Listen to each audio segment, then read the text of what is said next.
Good evening. Thank you all for being here with us tonight.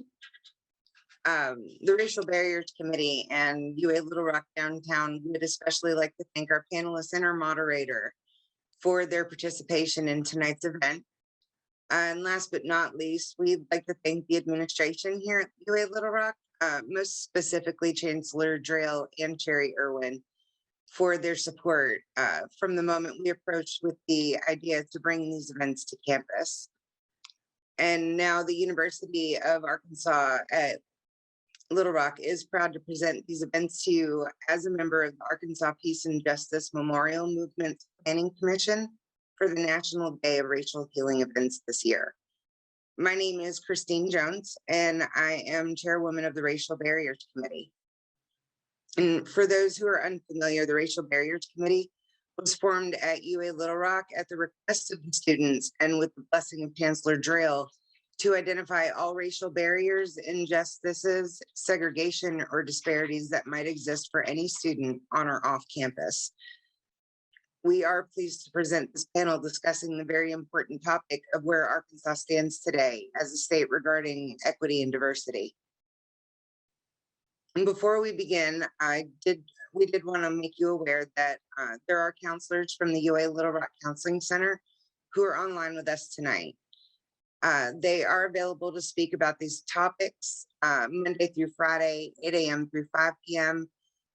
In Student Services Center Room 118.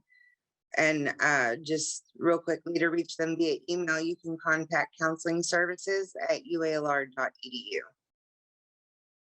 I'd also like to mention that any questions that you might have for tonight's panel, please send them via direct chat, either to myself or Ashley Claiborne, who's also here tonight from UA Little Rock Downtown. And then for this evening's panel, Donald Wood of Just Communities of Arkansas has graciously honored our request to be the moderator. For the past several years, Donald has served as the executive director of JCA, a decades-old organization that facilitates and transforms the culture of workplaces and schools into ones of acceptance and inclusion for all. In addition to his continuing work with JCA as senior facilitator, Donald is also the founder of 18Create Consulting, OEC, a partnership of culture change facilitators to design and deliver capacity building experiences for individuals and organizations seeking to co-create cultures that foster belonging and connections, nurture innovation and growth, and promote safety and trust. And if that wasn't enough, he's also involved with and on the board of many organizations, not the least of which is his role as national co-chair of the Racial Equity and National Hunger Network. And without further ado, here's our moderator, Donald Wood. Thank you, Christine. Thank you so much. And again, my name is Donald Wood. My pronouns are he, him, his, and I'm very honored to be a consultant with Just Communities of Arkansas. And I'm really, truly honored and humbled to be part of this program and part of the National Day of Racial Healing events. Thank you to the Arkansas Peace and Justice Memorial Movement, to UA Little Rock Downtown, UA Little Rock Racial Barriers Committee, and especially thank you to our esteemed panel of experts and specialists who are working every day to advance diversity, equity, and inclusion in Arkansas. But before we get to learning from our panelists, I want to recognize that our voices today are limited. The voices, myself, the panelists are limited because of our lived experiences and our cultural backgrounds. So I just want to lift up those voices that aren't part of our event tonight. One simple way, but powerful way we do that at JCA is through what we call land acknowledgement. We also do this, it's a step towards correcting the stories and practices that have erased many peoples, particularly Indigenous, Native American peoples' history and culture. So the Indigenous history of the land we are coming from you today, that we sit on today, and you know, it's important to know that even if we're digital, the servers that are housed on the land, the air that the Wi-Fi is passed through, the towers that the land is on are part of sacred Indigenous land. So even though we're digital, it's still important that we do something like this. So we want to acknowledge Indigenous people that were forced to leave their ancestral lands here, especially the Osage and Quapaw in central Arkansas. Just want to further recognize that a portion of the Trail of Tears ran through our community. Cherokee, Choctaw, Creek, Chickasaw, Seminole Nations pass through what is now Arkansas as part of the forced removal. So ultimately, we acknowledge all Indigenous people and all other residents in our community today whose voices are not represented here. Now let's get to our first five questions. First of what are going to be 5 questions for our panel. It's going to be approximately 40 minutes. And then after the fifth question, we'll turn it back over to Christine and Ashley to facilitate questions that will be provided from you all via the chat feature. So my first question is, and we're going to start with, everyone is going to have a chance to start the questioning. So we're going to start with what's showing up on my screen as the person at the top, which in my experience in my career has been somebody who's been at the top of the DEI game, and that's Tamika Edwards. But after Tamika answers a question, I'll then call on the next person to respond, and we'll get through that and then move on to the second question, and I'll start with somebody different there. So I'm also going to put this question in the chat in case our esteemed experts and specialists forget the question at some point. So I'd like for everyone to please just introduce yourself by sharing your name, your pronouns if you're comfortable, the organization that you represent in this space and what your role is with that organization. And then I want you to please share how you would define both diversity and equity. So introduce yourself, the organization you represent in this space and what your role is, and then how you would define diversity and equity. And we're going to start with Tamika. So good afternoon, everyone. Good evening. Yeah, it's after 6 o'clock, so good evening. Tamika Edwards. My pronouns are she, her, and hers. I represent Central Arkansas Water. I am the special advisor to the CEO on diversity, equity, inclusion, and engagement, which is a long title, but it's also enormous work. And work that I do proudly and humbly on behalf of Central Arkansas Water. And so my definitions of diversity and equity are: diversity is what we see and what we assume. So we see gender, we see race, we assume religion, we assume sexual orientation, we assume political beliefs and those other things. And equity is about meeting people where they are. It is a part of fairness. And so it is not that we would give everyone the same thing, but we would give individuals or help individuals to get to what they need. Thank you, Tamika. Rebecca? Thanks so much. It's really an honor to be part of this panel. I'm an associate professor at UA Little Rock in the School of Public Affairs, and I also direct the Little Rock Congregation Study, which is a community-based long-term research project here in our city that looks at the impacts of faith-based community engagement. So I think I'm here as a researcher, as a social scientist, as someone who has spent a lot of time listening to and learning from our faith communities in Little Rock. And we have asked a lot of questions about race and about diversity and inclusion and equity, and have learned a lot there. And so I'm grateful for the opportunity to have that as part of the research that I do.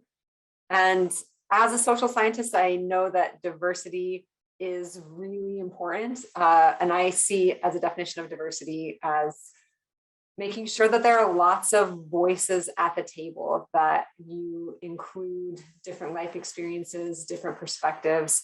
And we know from the research that when you do that, you get better outcomes. It's better for organizations, for businesses, for educational outcomes when you have lots of different perspectives and voices that are included. And for me, equity really is connected to justice. It's about helping correct. We know that not everyone has the same opportunities and the same resources. And so equity is about correcting those things that are inherent in our society so that we can get to a place of justice.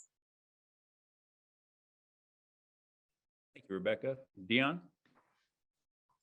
Thank you, Donald. Good evening to everyone. My name is Dionne Jackson. My pronouns are she, her, hers.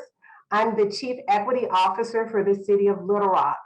At the City of Little Rock, the Office of Diversity, Equity, and Inclusion uses the Global Diversity, Equity, and Inclusion benchmarks to help develop our strategic initiatives.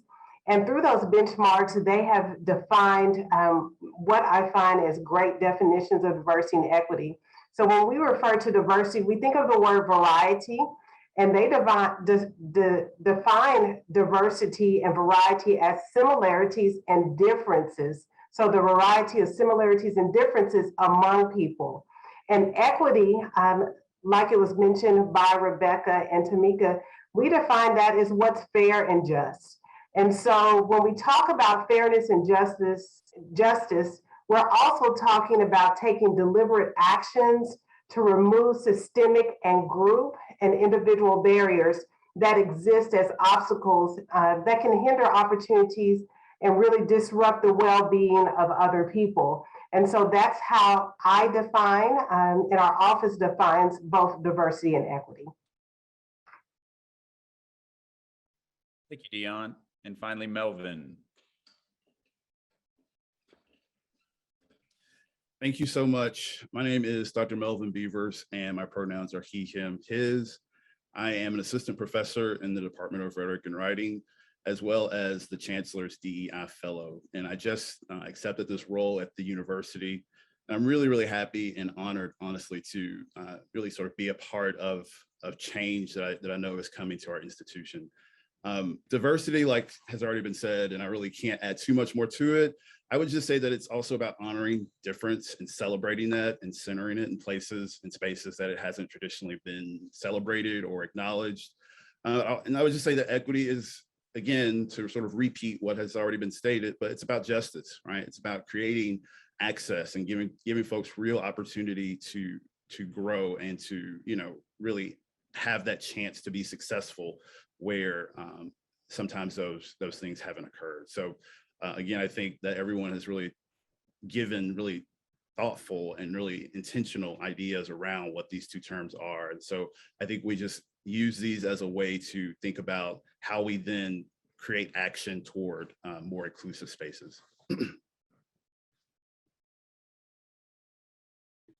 Thank you, Melvin, and thank you everyone for those responses. And that was very intentional to be the first question, because we wanted to create a context for the sake of this panel and for this event tonight around the definitions of diversity and equity, since they are right there smack dab in the center of the name of this event.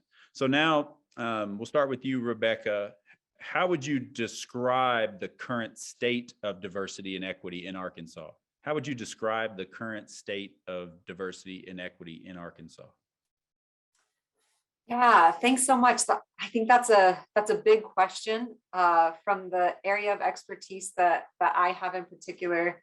I would start with a quote from the Reverend Dr. King, who told us that the 10 a.m. on Sunday mornings is the most segregated hour of the week. And I think that not a lot has changed since he made that statement. Our places of worship in Arkansas are still not very diverse in meaningful ways. But I also want to bring a little bit of hope to this issue, because the data that we have from our research does show that clergy in our city of Little Rock do think that the issue of race relations is increasingly important. We see that over time. And also the surveys that we did in 2020 show that race relations is the #1 issue that people want to see their place of worship addressing. So I do think that our communities they want to make progress on diversity and equity issues. I think they're poised to make progress. And I do think that the research and the data show that places of worship can really lead on that. I think that people see their places of worship as a safe place to talk about difficult issues, and conversations about race and diversity and equity are sometimes difficult issues. And as our clergy leaders sometimes tell us, they also have the space for people to repent of the sin of racism and to use those religious tools that are really beautiful to help people heal and forgive and repent. So we think that there's some hope in that as well, even though there's a lot of work to be done. Dionne? So when I think of the current state of diversity and equity in Arkansas, there's one word that immediately comes to mind, especially from my perspective of working from a municipality, and that's growing. When I think about diversity, and as we recognize the National Day of Racial Healing, we have to reflect on the ethnic and racial makeup of Arkansas. As we look at census data, for Arkansas's capital city and really think about ethnicity and race. For the city of Little Rock, we experienced almost a 5% population increase. And for that, when we look at ethnicity and race, we saw significant growth in the change in our population of those identifying racially as 2 or more races. But the other thing that we saw significant growth in is the growth of our Hispanic and Latino population. From representing under 7% of our population to almost 10%. And so even when we think about that growth among our Hispanic and Latino population in our state, in 2010, that population was about 6.4%, and it even grew to about 8.5%. And so when I think about diversity, especially as it relates to ethnicity and race in our state, I see that growth. I also think about equity and think about growth. We continue to see growth in initiatives within our state and even here in the city of Little Rock to bridge access and opportunity. And for us, it can be initiatives related to education and how we've seen equity-focused work in our community schools, also with growth and supportive entrepreneurship in order to advance economic equity through programs like our Build Academy, and then also initiatives currently in the works and continued conversations on access to healthy foods, and thinking about equity issues as it relates to mapping our grocery stores in our towns and our cities across Arkansas, and who has that access to healthy foods. And so for me, when thinking about diversity and equity in Arkansas, definitely I see growth. You, Dionne. Now, Melvin. Hey, thanks, Donald. So when I think about diversity and equity in Arkansas, I sort of look at it through 2 lenses. I look at it through the lens of higher education, and I think about, you know, the number of students that come into our institution that represent different nationalities, ethnicities, and, you know, I think about UALR being, you know, in the capital city, and really how diverse that our campus is becoming and growing. We are probably traditionally thought of as a predominantly white institution, but I think we're getting a lot more diverse, and we're seeing our the number of Hispanic students coming into our institution grow, number of international students. And so I think that for a lot of folks thinking about coming to Arkansas, then going to the capital city's university, I mean, I think that speaks in some ways volumes about, you know, people feeling comfortable to come to the state and comfortable to come to UALR and you know, take that as their education or get their education here. But I also think too, you know, politically and socially and the ways in which the city, the state is growing, but you also have to think in terms of there's really progress and there's really more that we can be doing.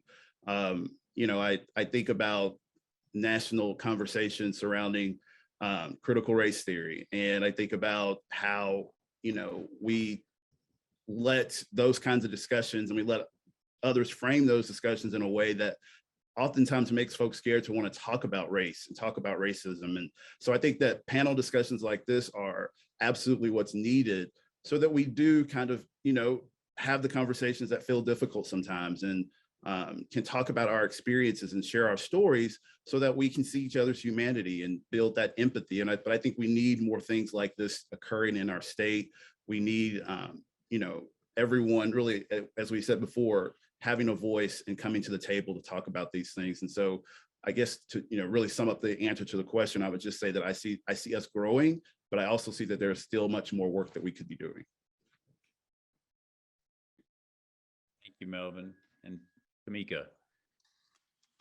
So in thinking about this, I had so many different thoughts about diversity and equity, as in workplace diversity and equity. And as we see corporations continuing to have the call of diversity and equity, and how that is emerging, right? But realistically, when we get into these organizations and we see what is happening with decision makers actually being diverse in color and gender, or in race and gender, as well as having equitable pay, I don't have the same types of thinking around emerging. I do think that diversity and equity as a concept is applaud, but as it relates to actually happening, I think that we have a lot of work that needs to be done. So often we take diversity and equity and make it a proxy to racial justice, when those are not the same things. While racial justice is a part of diversity and equity, we can't lump them together so that racial equity doesn't get the attention that it needs to have.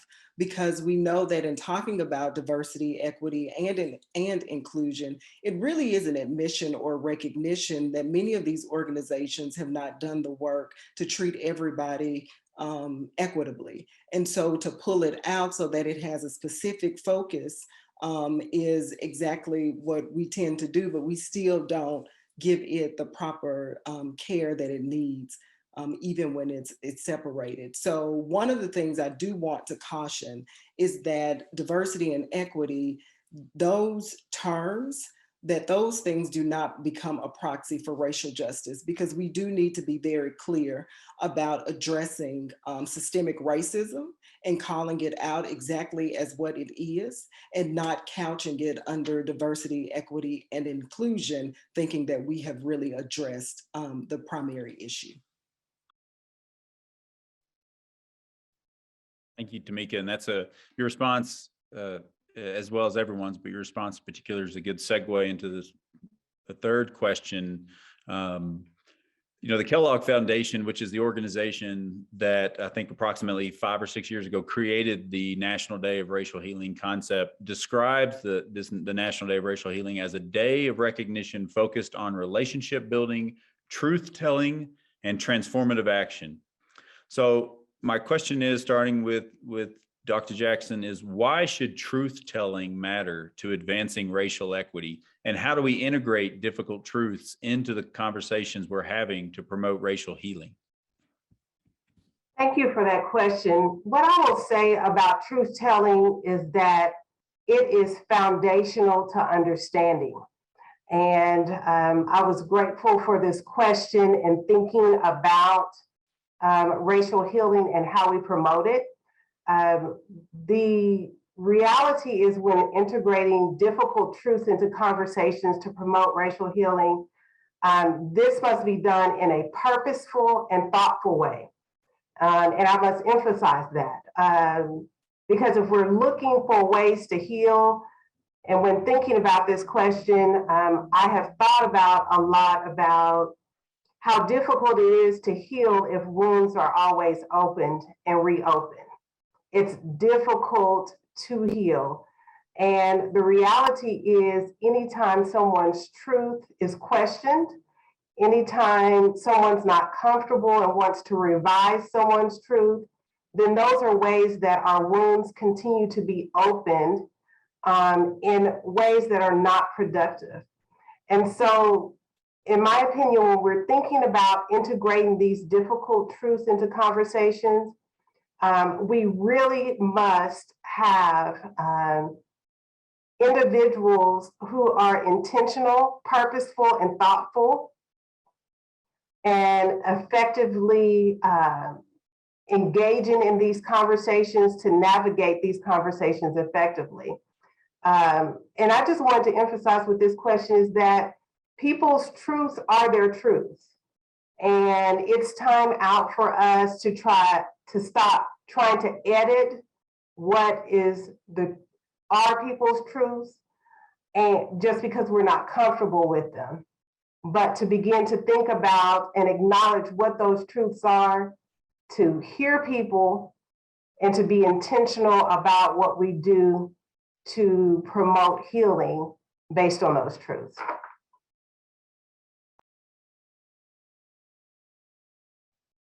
Thank you, Dionne. Melvin? Hey, thanks. So to just really reiterate what Dionne just said, I mean, I think that we have to be willing to sit in some discomfort and think about some of the things that have occurred in our state, in our country, at our institutions that continue to drive systemic racism. And we have to tell our stories because stories matter.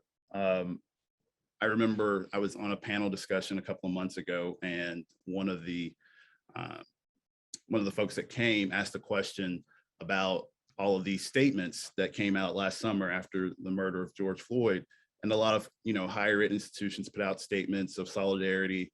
And one of the things that I wanted to emphasize was that there's got to be action behind these statements.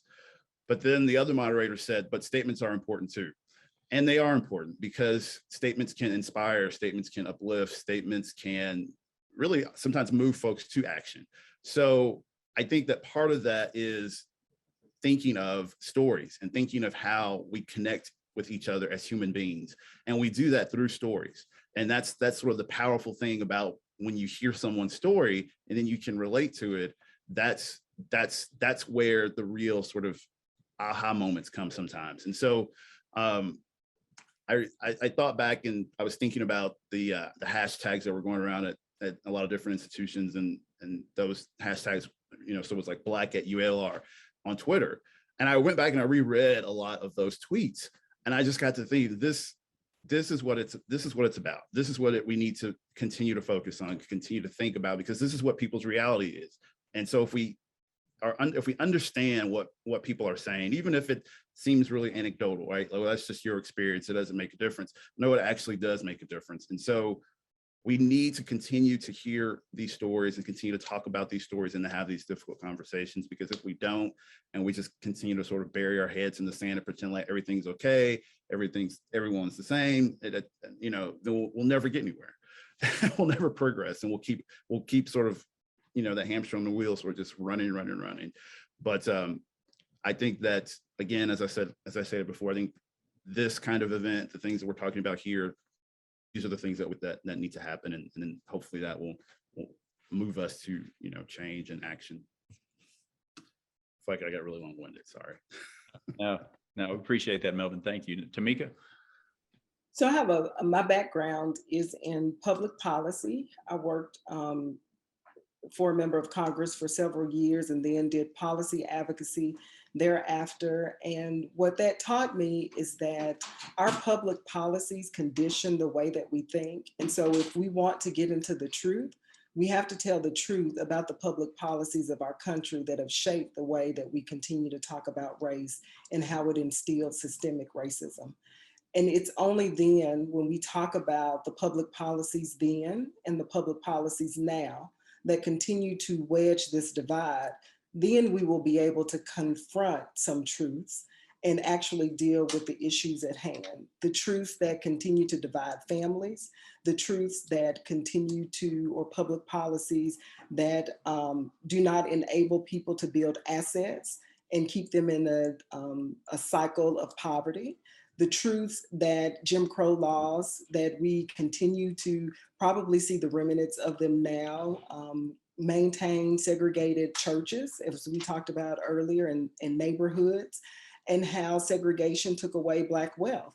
And so when I talked earlier about diversity and equity not being synonymous with racial justice, there is no way that we can talk about diversity and equity without addressing racial justice, because when we try to continue to put a Band-Aid over it, we'll always go back to the very thing. So truth telling is getting to the foundational issues as to why we even have to discuss diversity and equity, or even ensure that people have inclusion or a sense of belonging. So the truth is, for me, is getting at the public policies that created the wedges of what we're dealing with now. Thanks, Tamika. Rebecca? Yeah, I think that this truth telling is really important, is at the heart of this. And we hear that from the clergy leaders that we talk to really often. And without the truth telling, where we stay at the surface level and we're not able to create the deeper connections and relationships that we need in our society to know each other and to have that being able to be around the table in diversity and in sharing ideas and in being together as a community when we aren't listening and believing each other's truths.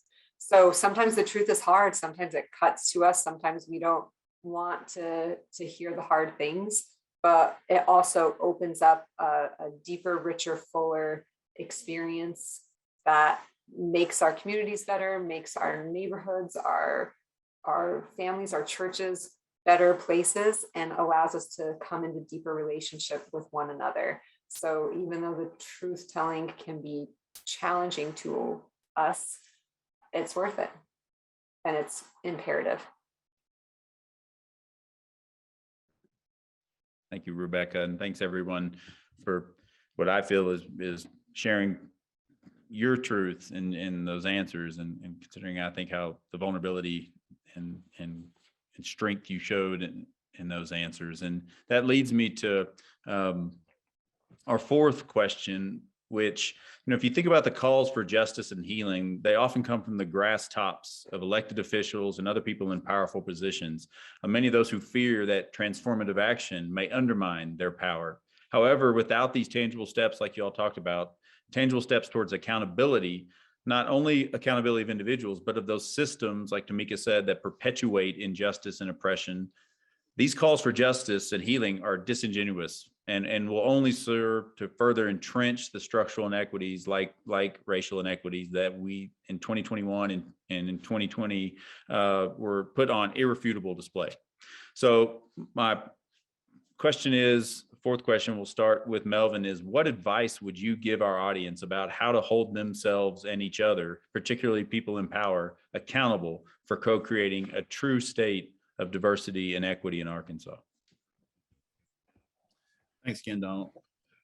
Well, I think part of what you have to do is you have to reflect on your own experience, and you have to, think about what it is that you value, and really try to create some alignment in what it is you say you want to do, what it is you say you value, and take some actionable steps toward doing that. Obviously, I would say read. If you can get your hands on, books about the anti-racism, read, ask questions, take notes, and listen.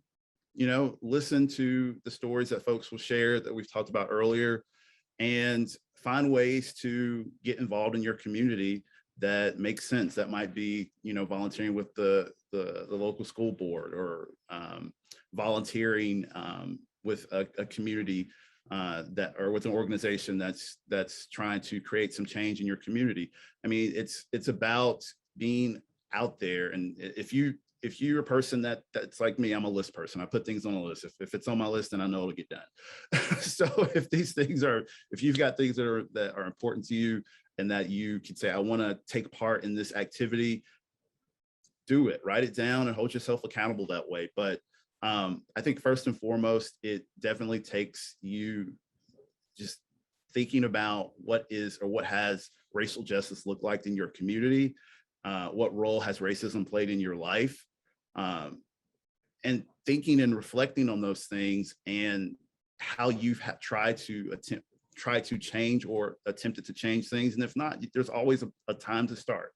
And so I would say that doing some of those things is definitely an approach. Obviously, it's not the only way, but I think that acknowledging, reflecting on your own experiences, educating yourself, and finding ways to be active and supportive in your community.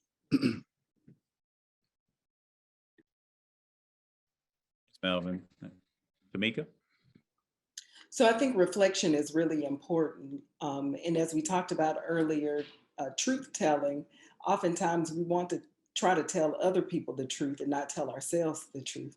So I think self-reflection and telling ourselves the truth about the actions that we've played oftentimes in creating non-diverse and inequitable spaces. This is the advice for leaders, and to use their position to help cultivate an area for other people. I mean, really looking around a room and seeing what the room looks like and seeing who's there and who's not there. And that's a part of telling the truth, but also recognizing that we should walk and talk out our values and not just display them on paper or try to convince someone else to go along.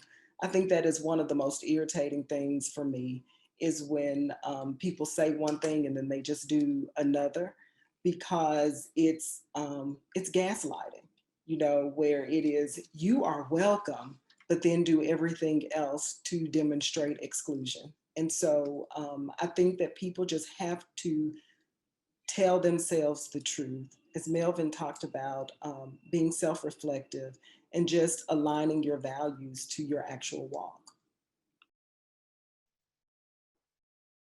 Thank you. Rebecca?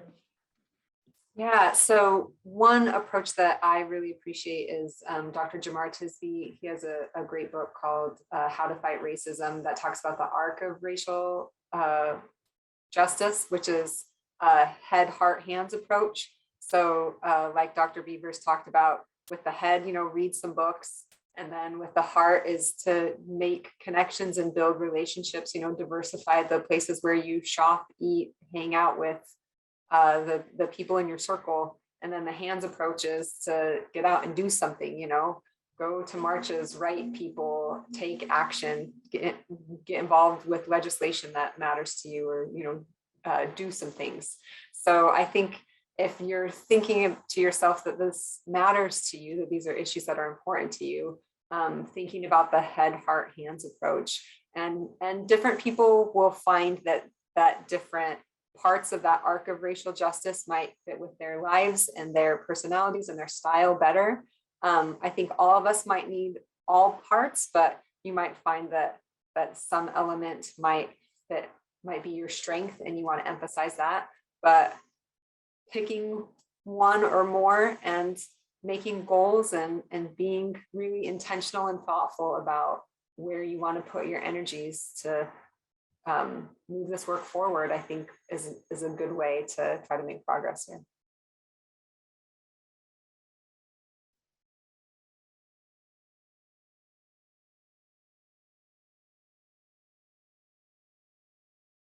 Thanks, Rebecca. Dionne?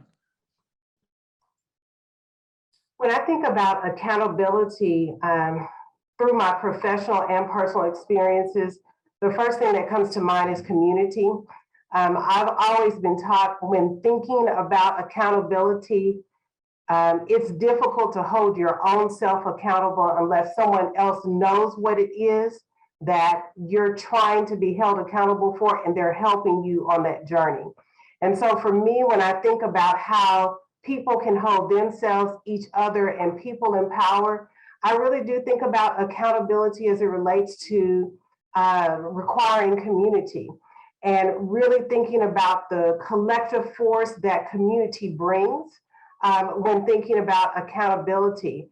For me in this work, even when I was doing this work in higher ed and now for a municipality, that accountability has been surrounding myself with other leaders who are doing this work, and really thinking about how are we lifting each other up, holding each other accountable, thinking about, as Tamika talked about, those spaces that exist in the businesses and organizations in which we work, what's working well in them, what's not, and really holding each other accountable for, if we see that one of our colleagues has a board and none of those individuals who are making those executive decisions are people of color, questioning each other about that, supporting each other through that, and then thinking about how do we work together effectively to think about strategically how we're promoting that justice and that equity.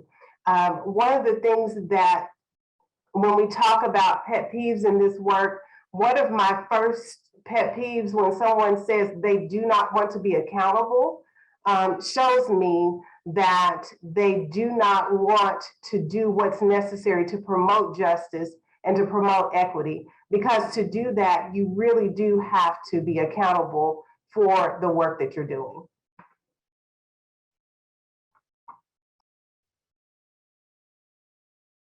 Dionne, and thank you everyone for your responses there, because that was intentionally designed to lead us into this fifth and final question, at least from me for the panelists. And I know that there are going to be several questions. There already are several questions coming in from the audience that really get into the how of advancing diversity and equity, or particularly advancing racial justice. But for this final question, and I'm going to make this popcorn style, which means whoever's ready to go can go. For this final question, can you please describe your ideal state of diversity and equity in Arkansas? And how can we, as a community, hold you and your organization accountable for pursuing that vision in 2022? So please describe your ideal state of diversity and inclusion in Arkansas, and how can we hold you and your organization accountable for pursuing that vision in 2022?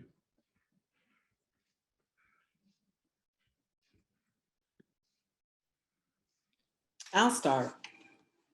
So my ideal state of diversity, equity, and inclusion, because it's my title, in Arkansas is one in which I don't have to work as the special advisor to the CEO on diversity, equity, and inclusion, right? It's the place where I am not concerned about my children going out, right? That I am fine with going into an environment and not feeling as though I'm being judged because of the color of my skin or because of my gender. It is a state where it feels as though our elected officials are not attacking us through legislation. It is a place where we feel free to be exactly who we are at all times.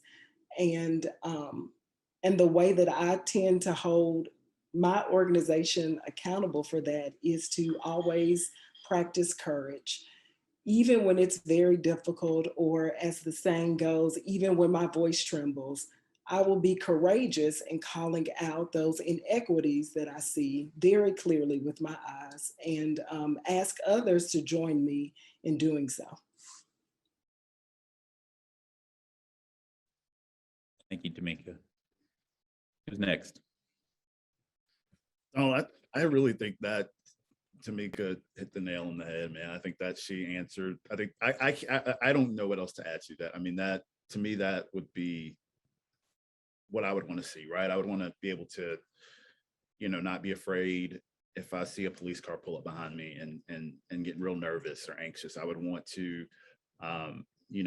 see a reflection of, what our society is, a diverse place, represented on TV, represented in our legislature, represented, at all levels of power. When you have diversity in places, clearly, as we all know, we're here, that matters, that makes a difference. And so the work that we're trying to do is just trying to get there. But I think that what Tamika said really sort of encapsulates it all. I think that's really impactful and powerful. Now, I don't want to take away from Dr. Jackson or Dr. Glazier. But, I'm curious though, Melvin, so how can we hold you and UALR accountable?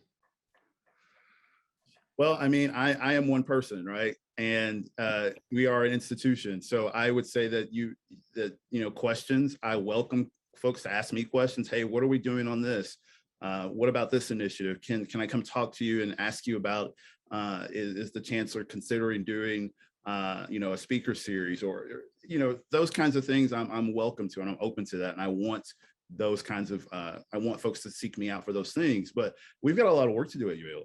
And part of what I hope that this new position allows me to do is to create, some change in terms of let's let's start looking at our curriculum. Let's start looking at our hiring practices. Let's start, we've looked at, issues of pay and whatnot.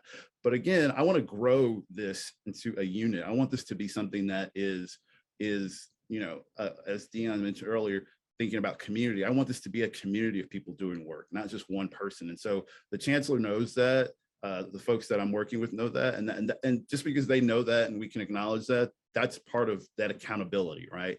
Is having that vision for the organization. But part of what we want to do and what we hope to do is to, start thinking and crafting, what will the vision be? What are the values? How can we really start to think about what it is that we want to do to change our organization? So that's step one. And once we can identify and state and name those things, that's where the accountability and the consistency come in. And I'm really, really hopeful, and I'm really excited. And I think that we will be able to do a lot of these things and make these steps toward the kinds of change that we want to see. Thanks, Melvin. Who's next? I don't mind going next. To be honest, I struggled with this question because thinking about an ideal state of diversity in Arkansas, that was just something that I honestly struggled with. Ideally, what would that look like? Period. For me, when we think about our vision, we want City of Little Rock residents to be able to be empowered to live their authentic lives, period. That's what we want to do. We want individuals who are humans, who are people, to be able to feel like they can be who they want to be and not to deal with all those things that Tamika and Melvin have mentioned. They can be. And for me, when we think about that, and we think about it from a government standpoint or a municipality, things that I have practiced that I always ask people to hold me accountable for, and ways that I can see other people can hold us accountable for, is first to register to vote. I think voting, when we're talking about government and holding us accountable, you must be a registered voter. Educating yourself about who our candidates are, who is serving across our state representing you, and then even in your municipality. And then there's this action of voting, actually getting out and voting for who's representing you in your town or city, who's representing our state and our nation. All of those things are important. But after that, it does not end there. And the work really is just beginning, because you have to show up. One of the ways that one of the things I've been most impressed with in this less than a year of working for the City of Little Rock are the community members and groups who come and speak out. They come to City of Little Rock board meetings, they go to Little Rock School District meetings, and when they see that justice is not happening, when things are not happening in an equitable manner, they show up and they speak out about it. And the reality is, showing up and speaking out about it has changed policy. It's changed ordinances in our city. It has affected what school districts have done. And so we can't stop at the voting and getting people in place. We must follow that up with thinking about that community that I talked about. And even if you're not one to show up at a meeting, having someone in that community to represent you, to speak out about what's not just and what's not equitable. For me, those are ways that you can hold our organization as the City of Little Rock accountable. Thanks, Dionne. Rebecca? I think that the vision that Tamika and Melvin and Dionne described is a great one. I don't know that I have anything else to add to that.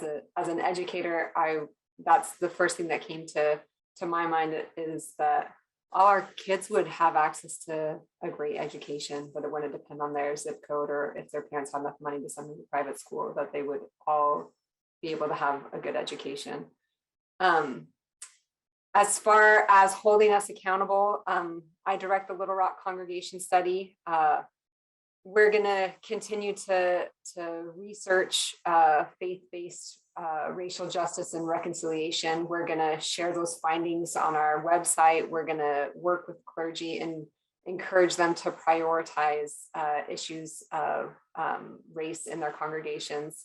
And I would like to see a city where our faith leaders recognize how important that is to the soul of their community, to their people, and where they lead out on this issue, because I think that they've done it before in the civil rights movement, and they have opportunity to do it again, to lead our city and our country forward to make great progress on this. And hopefully, if we can get through COVID, we'll hold another big religious leaders summit to bring leaders together like we did in 2019 and continue to move forward on this. So we'll share what we find, and we'll bring leaders together, and we'll try to as researchers and social scientists to move us forward in the right direction.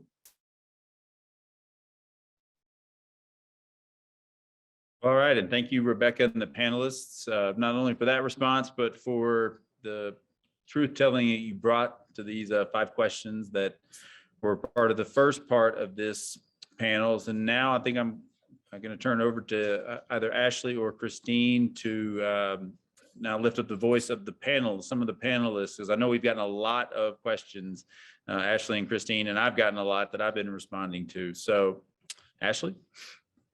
Yeah, so we've gotten several questions sent directly and in the chat. Obviously, we wish we had time to address all of them, but I don't think we're going to be able to stay here all night. Hopefully, we can have future panels like this in the coming term and continue these conversations. One of the things that we wanted to go ahead and bring up to the panelist is someone brought up, are we going to talk about reparations, and whether or not that topic is in itself just inaccessible to a general audience?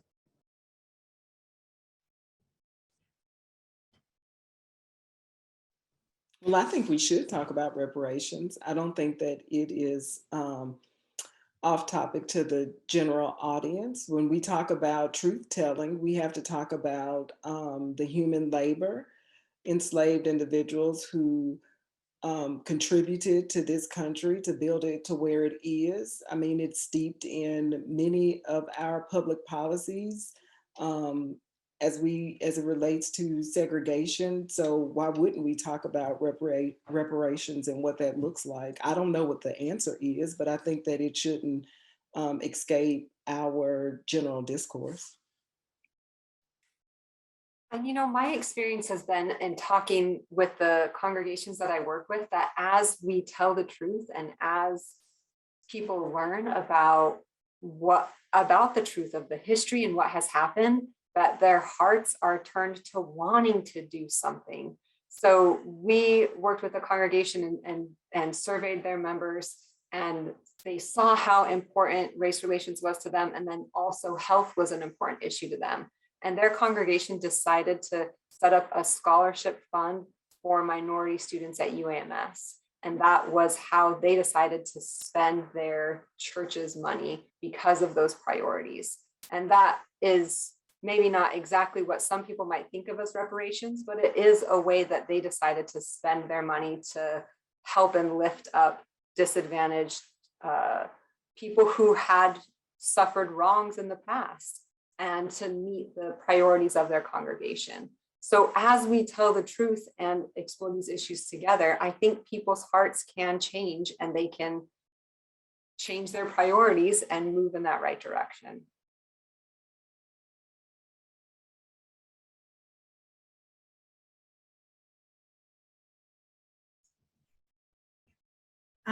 I think Christine has a few more questions that she's gotten. I do. The first question that popped up in the chat came from Queenie Murray, and then was followed up by Hillary Trudell, and that was, We have a legislature that denies the truth and is attempting to rewrite history in relation to racism. How do we fix it? And then the follow-up was, how do we message the importance of the education around slavery and all the oppressive practices that have come after, so that this essential learning is not removed from schools? That's a great question. Go ahead, Melvin, I'm sorry. Okay, brevity, right? You know, I think I mentioned this earlier. I think part of what how we need to hold ourselves accountable is to make sure that we are actually getting our voices out and framing some of these discussions that happen, so that we're not constantly seen, you know, playing on the defense, right? Like kind of defend, and no, like let's actually talk about what these things are, and that, you know, these attempts to sort of really put forth propaganda about, you know, things like, you know, crit, or not tell the truth about the history of this country. I mean, I think we do ourselves no real justice when we want to sugarcoat, you know, things that have occurred in our history. I mean, if we can't even face what has happened in our history, what kind of world are we creating or saying that we want to live in for future generations? I mean, I think we're clearly seeing the results of this idea, for example, that we should not see our differences, right? Or sort of be colorblind. I mean, what is that? Like, I want to see the differences. I want to know and accept and welcome them, and celebrate them, because I think that's what is human. Like that's the humane thing to do. That's the thing that moves us and progresses us forward. But again, also too, we have to be active. We have to vote, right? We have to play a part in the political process. It's not enough just to sit back and say, I don't like what's happening. Well, what are you doing to create some change? Who are you supporting? Who are you giving your money to? Who are you, where are you putting your attention in terms of these folks that are getting into these offices and trying to doing things to totally change, our history, so that our students and our children are getting some warped version of it. And so I think that, again, it takes action. It takes us holding ourselves accountable and saying we value these things and we want to get out and do something about what's happening. And I would like to add to that, because I saw another comment, I believe, in the chat regarding diversity in the education force, thinking about professors. And one of the things that I did not indicate when I introduced myself, I have 25 years of experience in education, from being a public school teacher to being a professor.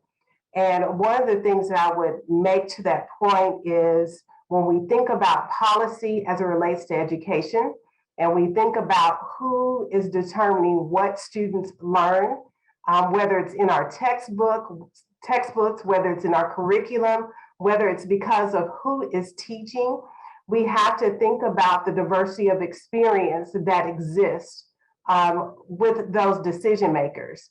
And the reality is, when there's a lack of diversity of experience with individuals who are passing or putting forward legislation, who are deciding what textbooks will be used, that set the curriculum for our schools, this impacts what our students learn. The grassroots part of that is, who are we putting in our classrooms also? For me, I had the fortune of having a diverse teaching force. And much of what they call critical race theory now, I learned in Miss Green's history class while I was at Hall High. So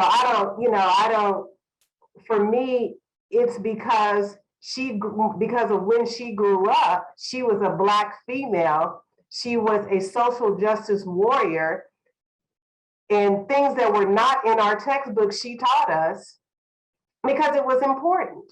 Just like when I taught my education courses, no matter who was in my classroom, I taught my students that they would know social justice, they would know diversity, they would know our truths, and this expectation that it would be utilized. And so we do have to think about, from a policy end, who's on our education boards, who's serving in our legislature, who's selecting the curriculum, and that diversity of experience needs to be around the table in those decision-making processes.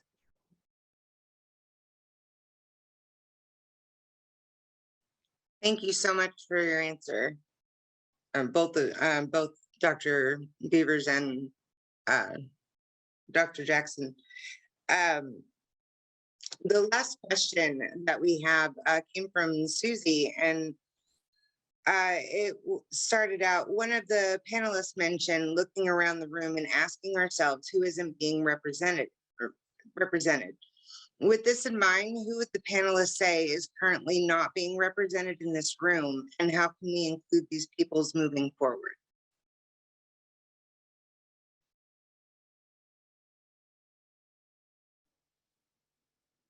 Well, since no one else came off mute, I guess I'll say something. So I think not represented on the panel and not represented in the room in this instance are two different things, because if we look at the individuals who are represented, I think that we have a really diverse group of individuals who have tuned in. On the panel, if we are talking about diversity as it relates to race and gender, there are other individuals who are of different races and backgrounds or ethnicities who are not a part of the conversation right now or on the panel, who quite possibly need to be a part of the conversation. And I'll leave it at that. So, because remember what you can see and what you can assume, because we all have other diverse backgrounds. So you may not know what my lived experience is that would allow me to be in this space, but what you assume is what you see. And what you see is probably not a lot of racial and ethnic diversity.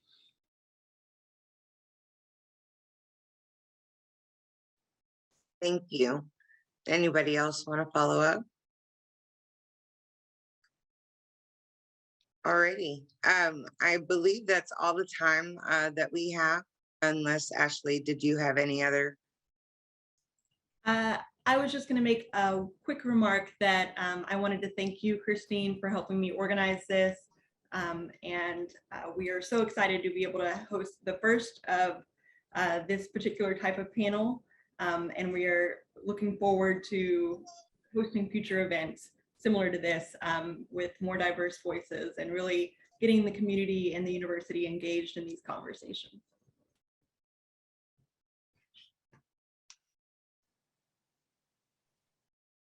Thanks so much. It was a pleasure.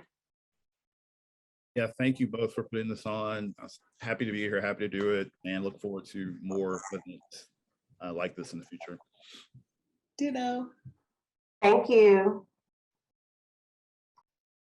And thank everybody for participating. Everybody have a great night.